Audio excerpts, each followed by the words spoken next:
નમસ્કાર વિદ્યાર્થી મિત્રો, ચલો ધોરણ 6 વિષય ગણિત. તો આપણે સ્વાધ્યાય 3.2 માં પ્રશ્ન 11 માં આવ્યા છીએ. ચાલો પ્રશ્ન 11 ને જો 20 કરતા નાની અવિભાજ્ય સંખ્યાની 5 જોડીઓ લખો કે જેનો સરવાળો 5 વડે ભાગી શકાય તેવો હોય. શું કીધું? 20 કરતા નાની અવિભાજ્ય સંખ્યા. તો 20 કરતા નાની અવિભાજ્ય સંખ્યા, 20 કરતા નાની અવિભાજ્ય સંખ્યા. અવિભાજ્ય સંખ્યા એટલે શું? જેના ભાગમાં પડે એવી સંખ્યા. આપણે ભણ્યા 20 થી નાની અવિભાજ્ય સંખ્યા ક્યાંથી ચાલુ થાય? 2 પછી 3 5 7 2 3 5 7 પછી 9 આવે ન આવે, કેમ કે 9 ને તો ભાગી શકાય, 8 ને પણ ભાગી શકાય. કોણ આવશે? 11 પછી 13, 14 નો આવે, 15 નો આવે, 16 નો આવે, શું આવે? 17 અને 19. તો આ 20 થી નાની અવિભાજ્ય સંખ્યાઓ થઈ ગઈ. પછી શું કીધું? જો જેનો સરવાળો એવી બે જોડી લેવાની, એવા બે આંકડા લેવાના કે જેના સરવાળાને 5 વડે ભાગી શકાય. કોની વડે ભાગી શકાય? 5 વડે. તો ચાલો અહીંયા 5 વડે ભાગી શકાય એવી જોડી આપણે બનાવીએ. આ 2 વત્તા 3 નો સરવાળો કરો તો સરવાળો કેટલો આવ્યો? 5. તો 5 ને 5 સાથે ભાગી શકાય? હા. ચાલો બીજી જોડી બનાવો કે 3 વત્તા 7. 3 વત્તા 7 કેટલા થઈ ગયા? 10. તો 10 ને તમે ભાગી શકો? હા, ભાગી શકીએ. પછી હજી એક જોડી બનાવો તમે કે 5 વડે ભાગી શકાતો હોય એવો આંકડો આપણે લેવાનો. કોની સાથે ભાગી શકાય? 5 વડે. તો બીજી ગમે તે જોડી લઈ લ્યો, 7 લઈ લ્યો, પછી એની આરે તમે 3 લઈ લ્યો, તો એ તો આપણે લઈ લીધા 10. પછી બીજી, ત્રીજી, ચોથી અને પાંચમી પાછી એવી જોડ બનાવે કે જેને તમે કેટલા સાથે ભાગી શકો? 5 સાથે ભાગી શકો. તો આ 13 છે, બરાબર. 7 લઈ લ્યો, 7 ને 13, 7 ને 13 કેટલા થઈ જાય? 20. તો 20 ને પણ તમે 5 વડે ભાગી શકો. મતલબ આ સરવાળાને કેટલા સાથે ભાગી શકાય? 5 સાથે ભાગી શકાય એવી જોડીઓ બનાવવાની છે. જો 5 10 ને પણ ભાગી શકાય, 20 ને પણ ભાગી શકાય. હવે એની પછીની જોડ છે હોમવર્કમાં ગણવાની છે. શેમાં કરવાની છે?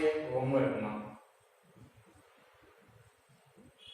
બાકીની બે જોડ આમાંથી એવી ગોતવાની કે જેને તમે 5 વડે ભાગી શકો. આવી જો 2 અને 3 ને લીધા, એનો સરવાળો કેટલો થયો? 5. તો 5 ને 5 સાથે ભાગી શકાય.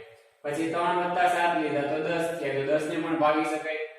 7 વત્તા 13 તો કેટલા થઈ ગયા? 20. તો 20 ને પણ ભાગી શકાય. એવી રીતના હોમવર્કમાં ચોથો અને પાંચમી જોડ તમારે બનાવવાની છે કે જેને તમે 5 વડે ભાગી શકો. હવે જો પ્રશ્ન 12 માં ખાલી જગ્યા પૂરવાની છે. પ્રશ્ન 12 માં ખાલી જગ્યા એ 6 ખાલી જગ્યા એ. તો એના જવાબ ક્યારે આવશે? જ્યારે તમે આ ચેપ્ટરનો પહેલો વિડિયો જોયો હોય ત્યારે આવડે.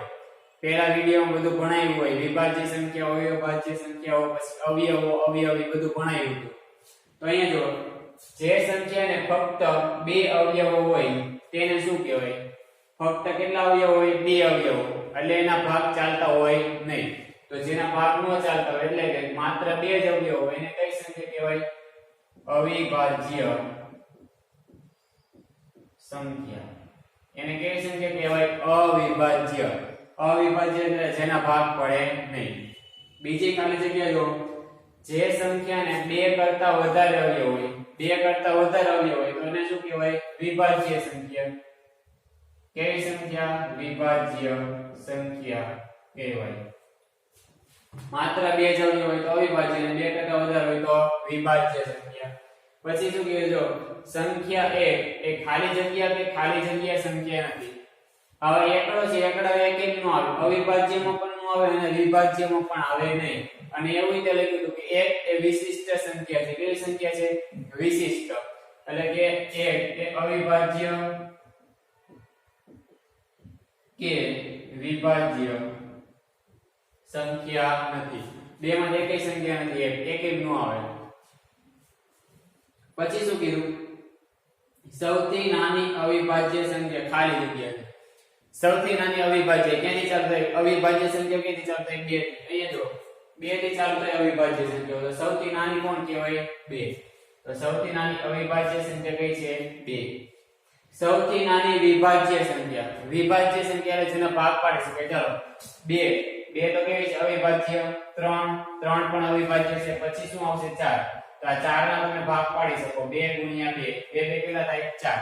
તો સૌથી નાની 4 થી ચાલુ થાય વિભાજ્ય સંખ્યા ક્યાંથી ચાલુ થાય 4 થી તો સૌથી નાની વિભાજ્ય સંખ્યા કઈ આવશે 4 સૌથી નાની બેકી સંખ્યા એકી અને બેકી સંખ્યા લઈ આપણે ભણ્યા હતા એકી સંખ્યા કહેવાય એકી સંખ્યા પછી બેકી એકી બેકી એકી બેકી આ એકી સંખ્યા આવે પછી શું આવે બેકી સંખ્યા પછી એકી સંખ્યા પછી બેકી સંખ્યા સૌથી નાની બેકી સંખ્યા કઈ થઈ ગઈ 2 તો આ 6 6 ખાલી જગ્યા પણ આઈએમપી છે અને આવડવી જોઈએ એવી ખાલી જગ્યા છે એટલે આટલું ધ્યાન આપવાનું છે ખાલી જગ્યામાં અને આ પ્રશ્નમાં તો નોટમાં વ્યવસ્થિત લખી લેવાનું પ્રશ્ન 11 અને પ્રશ્ન 12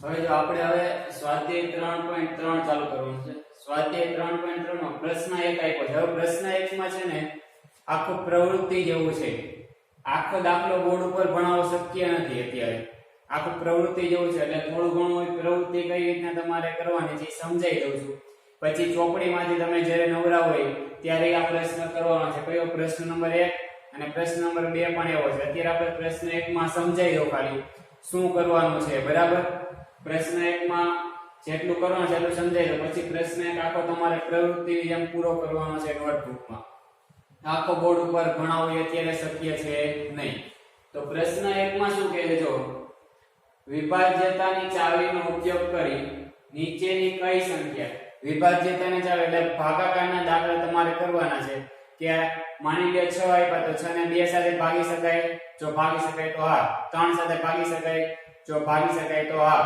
પછી 4 વડે ભાગી શકાય ન ભાગી શકાય તો ના બસ એવી રીતે આખી પ્રવૃત્તિ પૂરી કરવાની છે એવું છે તો શું કીધું સૂચના વિભાજ્યતાની ચાવીનો ઉપયોગ કરી નીચેની કઈ સંખ્યા 2 વડે ભાગી શકાય 3 વડે 4 વડે 5 વડે 6 વડે 8 વડે 9 વડે 10 વડે અને 11 વડે વિભાજ્ય છે તે નક્કી કરવાનું છે મતલબમાં દાખલો પ્રવૃત્તિ જેવો છે એટલે દાખલો સમજાઈ દઉં કઈ રીતના કરવાનો છે પછી તમે જ્યારે નવરા હોય ત્યારે આ દાખલો ધીમે ધીમે ભાગાકાર કરતું જવાનું અને ચેક કરવાનું કે આ સંખ્યા છે અને તમે કઈ સંખ્યા વડે ભાગી શકો 2 સાથે ભાગી શકો તો આ લખવાનું ન ભાગી શકો તો ના લખવાનું એવું છે હવે જો સમજૂતી આપી છે મેં અમુક વસ્તુ આપી દઉં છું કે કઈ રીતના કરવાનું જો તો 2 માટે હોય પહેલા જોઈ લ્યો આ રીતના કોષ્ટક આપ્યું ચોપડી તમે ખોલશો ને એટલે એક કોષ્ટક આપ્યું છે આ રીતનું સંખ્યા આપી હોય 128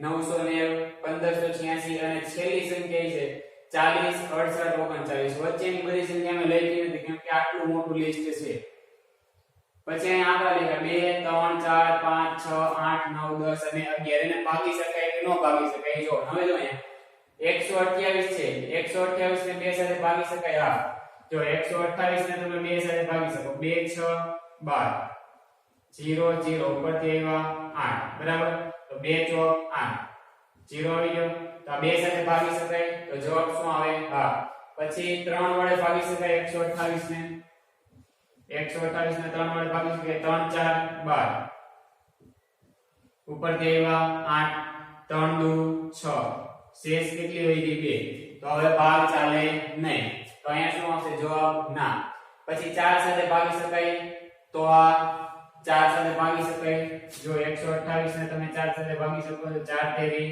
12 0 0 ઉપર તે 8 4 2 8 તો 0 શેષ નો વધે એટલે ભાગી શકાય તો 4 વડે ભાગી શકાય હા 5 સાથે ભાગી શકાય નો ભાગી શકાય તો શું લખવાનું ના 6 સાથે ભાગી શકાય તો કે ના 8 સાથે ભાગી શકાય હા 9 સાથે ના 10 સાથે ના 11 સાથે પણ ના જ્યારે ભાગી શકાય તો શું શું પાડવાની છે હા અને જે આંકડાથી નો ભાગી શકે એમાં શું પાડવાની ના તો આ બધા દાખલા છે જ્યારે તમે ફ્રી થાવ ત્યારે કમ્પ્લીટ કરવાના છે પછી કયો આંકડો છે 190 190 ને ભાગી શકાય હા ભાગી શકાય હા નો ભાગી શકાય તો ના ના બરાબર તો આટલી રકમ આપી છે ચોપડીમાં આખું કોષ્ટક નથી દોર્યું મેં ચોપડીમાં આખું કોષ્ટક છે જોવાનું છે હવે જો અહીંયા વિભાજ્યતાની અમુક ચાવીઓ મેં લખી છે 2 માટે જો એકમનો અંક જ્યારે 0 2 4 6 થી 8 હોય આવા આંકડા આપ્યા હોય એકમનો અંક શું હોય એકમનો અંક આને કહેવાય આને શું કહેવાય એકમના અંક હોય. તો એકમનો અંક જ્યારે 0 હોય 2 હોય 4 હોય 6 હોય કે 8 હોય તો એને તમે 2 સાથે ભાગી શકો બરાબર. એટલે બધામાં કરવાની જરૂર છે નહીં. એકમનો અંક શું હોય 0 હોય 2 હોય 4 હોય 6 હોય કે 8 હોય તો એને તમે 2 સાથે ભાગી શકો. આનો એકમનો અંક શું છે 8 તો 2 સાથે ભાગી શકો. એકમનો અંક 0 આને પણ 2 સાથે ભાગી શકો. આનો એકમનો અંક કેટલો છે 6 આને પણ 2 સાથે તમે ભાગી શકો. આનો એકમનો અંક કેટલો છે 9 તો 9 એમાં છે ને તો આને 2 સાથે ભાગી શકો નહીં. તો શું પાડવાની ના. પછી 3 વડે ક્યારે ભાગી શકાય કે જ્યારે અંકોના સરવાળાને 3 વડે તમે ભાગી શકો. અંકોના સરવાળાને 3 વડે તમે ભાગી શકો. આનો અંકોનો સરવાળો એટલે શું થાય અંકોનો સરવાળો કરવાનો. જો આ 0 છે વત્તા 9 વત્તા 9 આ શું થઈ ગયો અંકોનો સરવાળો. તો 9 ને 9 18 આ 18 ને 0 એટલે 18 થાય. તો 18 ને તમે 3 વડે ભાગી શકો તો કે હા 6 તેરી 18 18 ને તમે ભાગી શકો. તો આમાં શું આવશે હા કેમ કે અંકોના સરવાળાને જે 3 વડે ભાગી શકો તો એ આખી સંખ્યાને તમે 3 વડે ભાગી શકો. પછી 5 વડે ક્યારે ભાગી શકાય કે જ્યારે એકમનો અંક 0 અને 5 હોય ત્યારે. આમાં એકમનો અંક 8 છે એટલે 5 વડે ન ભાગી શકાય. આમાં એકમનો અંક 0 છે તો 5 સાથે ભાગી શકાય હા. આમાં એકમનો અંક 6 છે તો 5 વડે ભાગી શકાય નહીં. તો શું આવે ના. આમાં એકમનો અંક 9 છે 5 વડે ભાગી શકાય તો કે ના બરાબર. એટલે અમુક ચાવી છે બધામાં દાખલા ગણવાની જરૂર છે નહીં, ખાલી આમાં જોઈ લેવાનું. પછી 9 માટે અંકોના સરવાળાને 9 વડે ભાગી શકાય. તો અંકોના સરવાળો કરવાનો આ રીતના 0 વત્તા 18 આવ્યા તો 18 ને તમે 9 વડે ભાગી શકો. 9 એકા 9 9 દુ 18 તો એમાં 9 માં શું આવશે હા સેમ 3 નો કેવી રીતના આ બધા અંકોનો સરવાળો કરવાનો. જો અંકોના સરવાળાને તમે 9 સાથે ભાગી શકો તો આખી સંખ્યાને 9 સાથે તમે ભાગી શકો. 10 સાથે ક્યારે ભાગી શકાય કે જ્યારે એકમનો અંક કેવો હોય 0 હોય. 10 સાથે ક્યારે ભાગી શકો જ્યારે એકમનો અંક 0 હોય તેને તમે 10 સાથે ભાગી શકો. અહીંયા જો એકમનો અંક 8 છે તો 10 સાથે ભાગી શકાય ના. એકમનો અંક 0 છે તો 10 સાથે ભાગી શકાય તો શું આવશે હા આવશે. એકમનો અંક 6 છે તો 10 સાથે ભાગી શકાય ના. એકમનો અંક 9 છે 10 સાથે ભાગી શકાય ના. તો આટલી અમુક ચાવી એટલે બીજી ચાવી બાકી છે. 8 ની ચાવી 11 ની ચાવી એ બધી ચાવી બાકી છે. 2 3 5 9 10 પહેલા આટલું તમારે કરવાનું, ધીમે ધીમે ગણતું જવાનું. ભાગાકાર નો ખબર પડે તો ભાગાકાર કરી લેવાનો, ભાગ ચાલે છે કે નહીં અને આ ધીમે ધીમે કમ્પ્લીટ કરવાનો છે. થાય તો જેમ બને એમ પૂરો કરવાનો. પ્રશ્ન એક પ્રવૃત્તિ જેવો છે એટલે બરાબર. તો આ રીતનું હતું પ્રશ્ન 1 માં શું કરવાનું છે બધું મેં સમજાવી દીધું.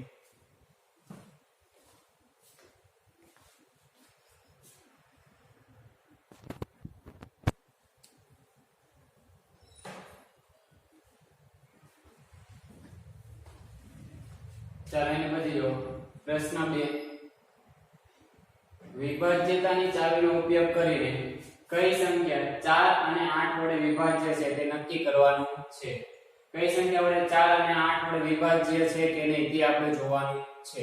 ઘણી બધી સંખ્યા હોય. પહેલા તો 4 અને 8 ની ચાવી જો 4 અને 8 ની ચાવીમાં શું આવે કે જે સંખ્યાના છેલ્લા બે અંકો વડે બનતી સંખ્યાને 4 વડે તમે ભાગી શકો તો આખી સંખ્યાને 4 સાથે ભાગી શકો. છેલ્લા બે આંકડાને જો તમે 4 વડે ભાગી શકો તો આખી સંખ્યાને 4 સાથે ભાગી શકાય. અને 8 ની ચાવી શું કહે છે કે જે સંખ્યાના છેલ્લા 3 અંકો વડે બનતી સંખ્યા એટલે છેલ્લા 3 આંકડાને તમે 8 વડે ભાગી શકો તો આખી સંખ્યાને 8 વડે તમે ભાગી શકો.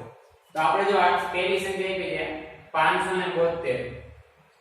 હજી ઘણા બધા છે. અત્યારે એક દાખલો ગણાવું છું 572 તો 4 સાથે ભાગી શકાય કે નહીં. તો 4 ની ચાવી શું કીધું કે છેલ્લા બે અંકો એટલે શું થઈ ગયું 72. તો 72 ને 4 વડે ભાગી શકાય કે નહીં. જો 72 ને 4 સાથે ભાગી શકાય. 4 એકા 4 ચાલો 7 માંથી 4 જાય કેટલા વધ્યા 3 ઉપર થઈ આવ્યા 2 4 એકા 4 4 દુ 8 4 તેરી 12 ચોકે 16 4 પંચા 20 4 6 24 4 સત્તા 28 4 એકા 32. તો આને ભાગી શકાય 4 સાથે હા. તો શું લખવાનું 4 વડે ભાગી શકાય. પછી 8 વડે ભાગી શકાય તો 8 ની ચાવી શું કીધું જે સંખ્યાના છેલ્લા 3 અંકોને ભાગી શકાય. સંખ્યાના છેલ્લા 3 અંકોને 8 સાથે એટલે છેલ્લા 3 અંકોના ટોટલ 3 અંક છે એટલે 572 ને 8 સાથે ભાગી શકાય કે નહીં. તો 8 સત્તા કેટલા થઈ ગયા 56 8 સત્તા 56 અહીં કેટલા વધ્યા 1 પોતે 8 એકા 8 અને 8 દુ 16 તો આને શેષ કેટલી વધી 4 હવે ભાગ ચાલે નહીં તો 8 વડે ભાગી શકાય નહીં 8 વડે ભાગી શકાય નહીં બરાબર 8 સાથે તમે આને ભાગી શકો નહીં તો આ પ્રશ્ન 2 છે અહીંયા પ્રશ્ન 2 નો પહેલો દાખલો ગણાયો છે બીજો દાખલો બીજા વિડિયોમાં ભણાવીશ બરાબર તો આજના વિડિયોમાં જે ભણાવ્યું છે એ એકવાર લખવાનું છે અને આખું જે પ્રવૃત્તિ જેવું હતું એ ધીમે ધીમે પૂરું કરવાનું છે ભલે એક સાથે ન થાય તો કાઈ વાંધો નહીં ધીમે ધીમે પૂરું કરવાનું છે આ પ્રશ્ન 2 માં જો 4 અને 8 વડે ભાગી શકાય કે નહીં આપણે જોવાનું છે તો 4 અને 8 માટેની ચાવી લખી છે એ યાદ રાખવાની કે છેલ્લા બે આંકડાને તમે 4 સાથે ભાગી શકો તો આખી સંખ્યાને 4 સાથે ભાગી શકો પછી 8 માટેની ચાવી છે છેલ્લા 3 આંકડાને તમે 8 સાથે ભાગી શકો તો આખી સંખ્યાને 8 સાથે ભાગી શકો તો પહેલો દાખલો કરાયો છે બીજા વિડિયોમાં આપણે બીજા દાખલાથી ચાલુ કરશું એટલે જેટલું આજે ભણાયું એટલું યાદ રાખીને કમ્પ્લીટ કરવાનું છે થેન્ક યુ